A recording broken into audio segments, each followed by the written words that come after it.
দাউ দাউ করা হৃদয়ে জ্বলন্ত আগুন তাদের ঠান্ডা হবে। কিয়ামতের ময়দানে ওই বিভীষিকাময় সময়ে মুসিবতের কালে মানুষগুলো পাগল হয়ে বিশ্বনবীকে খুঁজতে আরম্ভ করবে। সবাই মিলে বিশ্বনবীর কাছে যেয়ে বলবে, ইয়া রাহমাতাল লিল আলামিন, ইয়া খাতামান নবীন, রাহমাতাল লিল আলামিন। দেখেন আমাদের কি অবস্থা, কি কঠিন বিপদে আমরা আছি, দাঁড়াতে পারি না, সূর্যের আলোতে ঘেমে হয়রান। আজকে কেউ সুপারিশ করতে পারবে না। সব নবীরা অপারগতা স্বীকার করেছে, তারা বলেছে আপনি ছাড়া কেউ নাকি আল্লাহর সামনে দাঁড়াতে পারবেন না, আপনি একটু সুপারিশ করেন। বিশ্বনবী বলবেন, আসো আসো, আজকের দিনে আমি ছাড়া আল্লাহর সামনে কেউ দাঁড়াতে পারবে না। বিশ্বনবী মাকামে মাহমুদে যে আল্লাহু আকবার বলে সিজদায় লুটিয়ে পড়বেন। আল্লাহ রাব্বুল আলামিন বিশ্বনবীকে এমন কিছু চমৎকার শব্দ শিখাবেন, ওই শব্দগুলো দিয়ে আল্লাহর প্রশংসা করে বিশ্বনবী কাঁদতে আরম্ভ করবেন।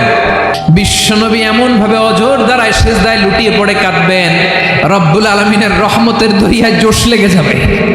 রব্বুল আলামিন এই দৃশ্য থেকে সহ্য করতে পারবেন না। রব্বুল আলামিন বলবেন, ইয়া মুহাম্মদ ইরফা রাসাক, ও নবী আপনি মাথা তোলেন, মাথা তোলেন, আপনার কান্না আমি সহ্য করতে পারি না। নবী আপনি মাথা তোলেন, সাল তুতা, আজকে আপনি যা চাবেন তাই দেব। নবী আপনি সিজদা থেকে মাথা তুলেন, সাল তুতা, যা চাবেন তাই দেব। ওয়াশফা তুশাফা, যার জন্য সুপারিশ করবেন তার সুপারিশ কবুল করে নেব।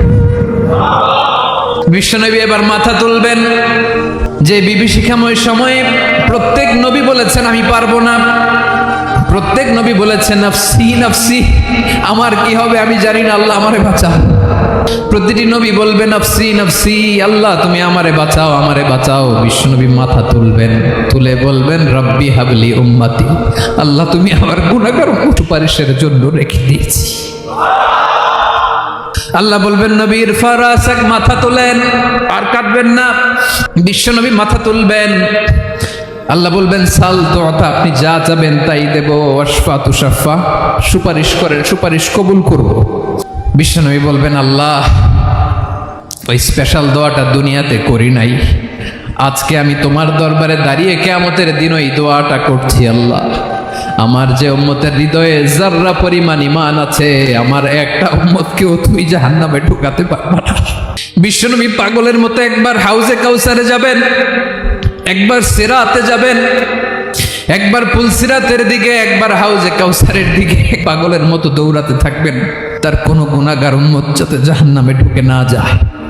সেদিন কেউ সুপারিশ করতে পারবে না বিশ্বনবী ছাড়া।